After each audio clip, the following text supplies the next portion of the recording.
नमस्कार दोस्तों, मैं हूं महेश गरुड़। दोस्तों, आज का विषय है कोरोना वैक्सीन लेनी चाहिए या नहीं लेनी चाहिए।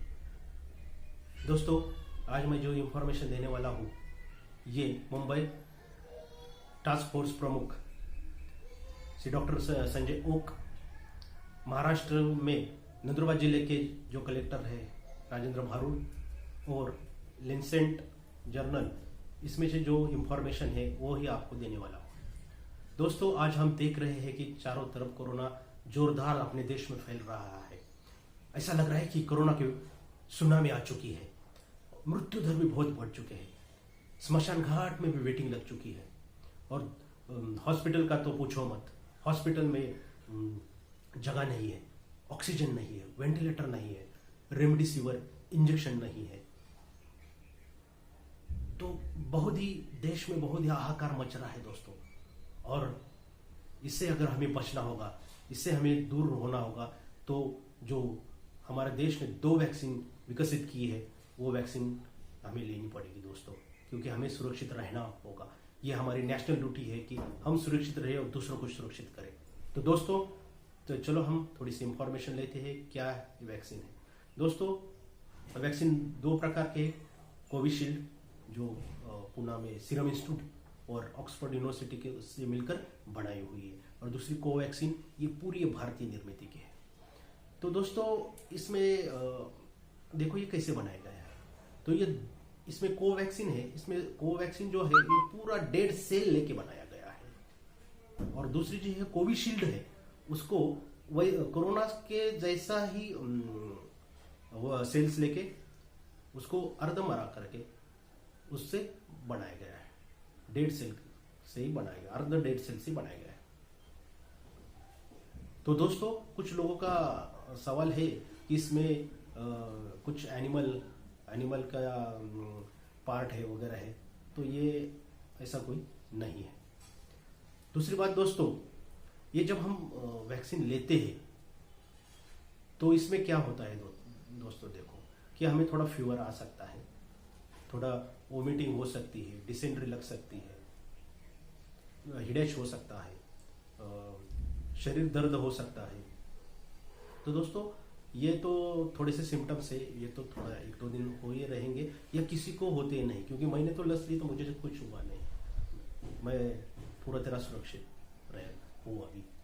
तो दोस्तों, ऐसा कुछ नहीं कि सबको ये फीवर आता है, सबको ये होता है, ऐसा कुछ नहीं। जिनकी बॉडी, हर एक की बॉडी अलग है और अलग अलग बॉडी से अलग अलग सिम्टम हो सकते हैं। दोस्तों, इसके आगे जो हम बात करेंगे वो है कोविशील्ड। कोविशील्ड वैक्सीन जब हम लेते हैं तो 21 दिन के बाद इसका 76% इम्यूनिटी शरीर में एंटीबॉडीज तैयार हो जाती है, यानी सिर्फ 24% ही कोरोना होने की गारंटी है। और दूसरी कोवैक्स है, वो 81% 21 दिनों के बाद एंटीबॉडीज तैयार होती है, यानी इसको भी 20% ही समझो उसको कोरोना होने की गारंटी है। तो दोस्तों, इतना सुरक्षित है। और दूसरी बात करें तो इसका बूस्टर डोज भी आता है। दोस्तों समझो, अभी हमने लस ली तो अभी पहले तो 28 दिन में दूसरा लेने का था, तो अभी नहीं है, अभी 45 दिन के बाद है। तो ये बूस्टर डोज हम क्यों लेते हैं?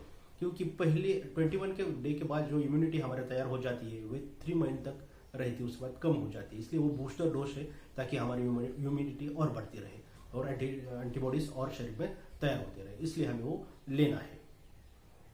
तो ये दोनों ही वैक्सीन सुरक्षित है। और दूसरी बात और मैं कहूंगा कि बहुत लोगों का एक क्वेश्चन है कि वैक्सीनेशन लेने के बाद भी कोरोना होता है। हाँ सर, हो सकता है, क्योंकि मैंने अभी बताया है 24% चांसेस है, 20% चांसेस है।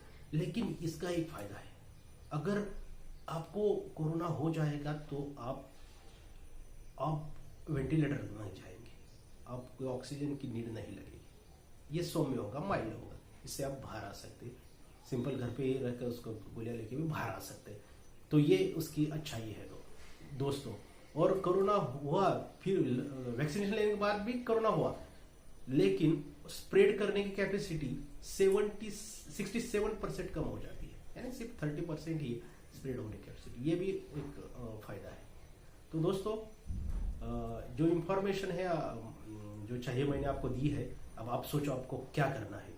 और एक इंफॉर्मेशन इसमें दे सकता हूँ कि पहले जो वैक्सीनेशन की थी पूरे वर्ल्ड में, तो शायद रिसर्च किया हुआ है 7.7 मिलियन लोगों पर रिसर्च किया कि कितने लोगों को फिर से कोरोना हो सकता है। तो उसमें से सिर्फ शायद 5,500 के आसपास ही लोगों को कोरोना हो गया, यानी परसेंटेज बहुत कम है।